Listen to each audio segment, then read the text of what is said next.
बिस्मिल्लाहिर्रहमानिर्रहीम। ये हदीस जो मसला बाग़े फ़तक के बारे में पेश की जाती है, बल्कि मशहूर है, ला नारिस वला नूरस, इसकी ऐसी सही तावील जिसमें हर दो की इज्तिहाद की गुंजाइश भी हो और हर दो मौक़िफ़ में हुस्न भी नज़र आए और तत्बीक भी हो जाए, वो सही इसका माना ये बनता है ला नारिस वला नूरस। इसका माना हज़रत सैयदना अबू बकर सिद्दीक़ रज़ी अल्लाह अन्हु ने किसी और जहत से समझा था, जबकि सैयदा कायनात सैयदा फ़ातिमा ज़हरा सलामुल्लाहि अलैहा ने किसी और जहत से समझा था। अब ये मैं अहले सुन्नत के हवाले से बयान कर रहा हूँ कि यही सही मफ़हूम है और मैं समझता हूँ कि इससे बेहतर कलाम किसी ने नहीं किया होगा।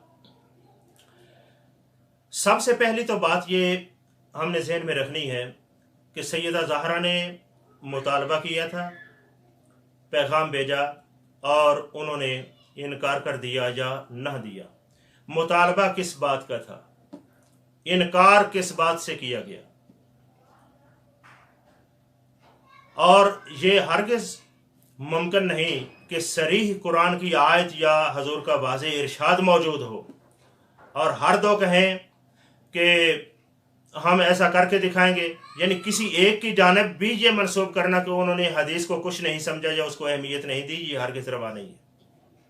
असल में बात यह है, एक है किसी चीज़ को ज़ाती मलकियत में लेना, एक चीज़ को अपनी ज़ाती मलकियत में लेना, और एक ये है कि वो चीज़ तो ट्रस्ट रहे, वो वक्फ रहे, मगर उसके इंतज़ामी उमूर या उसमें तसर्रुफ का हक वो मुझे दे दिया जाए।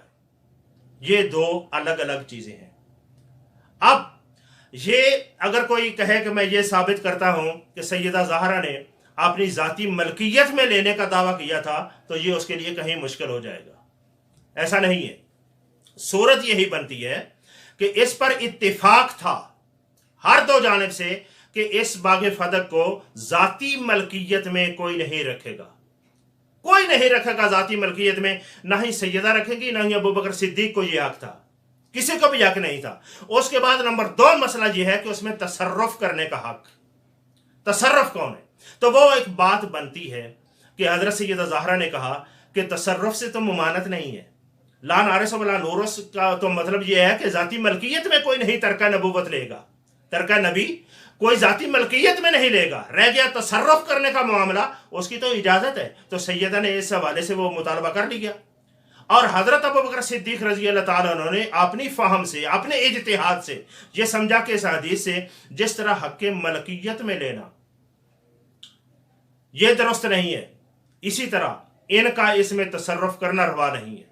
अपना तसर्रुफ तो बहैसियत है खलीफा समझाना, यानी किसी एक ज़ाती शख्सियत का तसर्रुफ करना एक मखसूस शख्सियत का, ये भी रवा नहीं। तो ये एक इज्तिहादी कैफियत थी। तो गोया कि निज़ा तसर्रुफ करने के बारे में हुआ, ना कि ज़ाती मलकियत में लेने का। तो ये एक तत्बीक की एक हसीन सूरत हो सकती है और यही बेहतर है। और रह गई बात ये कि बाग़े फ़तक के बारे में अगर कोई ये कहे कि इसकी कोई दलील, हक़ तसर्रुफ या हक़ मलकियत, इसको आपने अलग अलग बयान किया है, इसकी कोई दलील है तुम्हारे पास?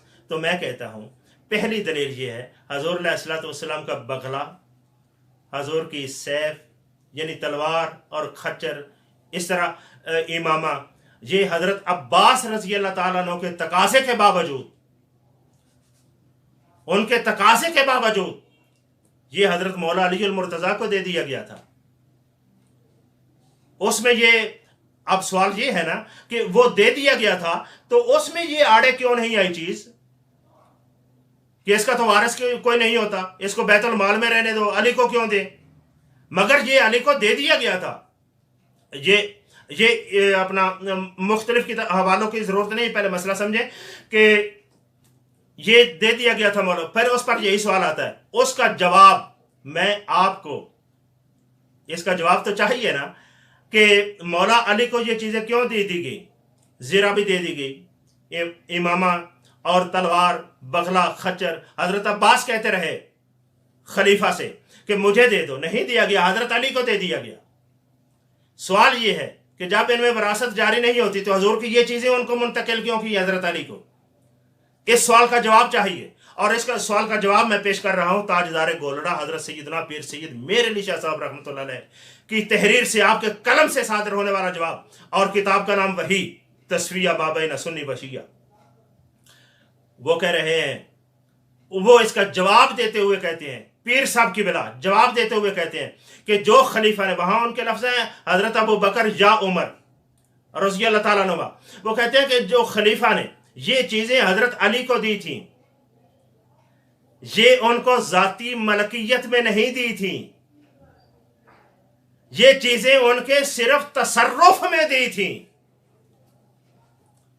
آئی بات سمجھ؟ یعنی یہ حق ملکیت میں نہیں دی گئیں۔ حق ملکیت میں اگر سمجھو گے تو اس کا جواب لاؤ کہ باغ فدق پر الجھنے والوں کہ یہ نہیں میراث میں چلے گا، مولا علی کو یہ چیزیں کیوں دی گئی؟ اور اس کا جواب پیر میر علی شاہ صاحب سے لو۔ وہ کہتے ہیں کہ وہ حق ملکیت میں نہیں دیا گیا، ذاتی ملکیت میں نہیں دیا گیا، وہ ان کے تصرف میں دیا گیا تھا، اور کئی چیزیں دی گئی کہ ان کو امور خیر میں ان میں تصرف کریں اور امور خیر میں خرچ کریں۔ کئی چیزیں ایسی دی گئی، تو مطلب کیا ہوا؟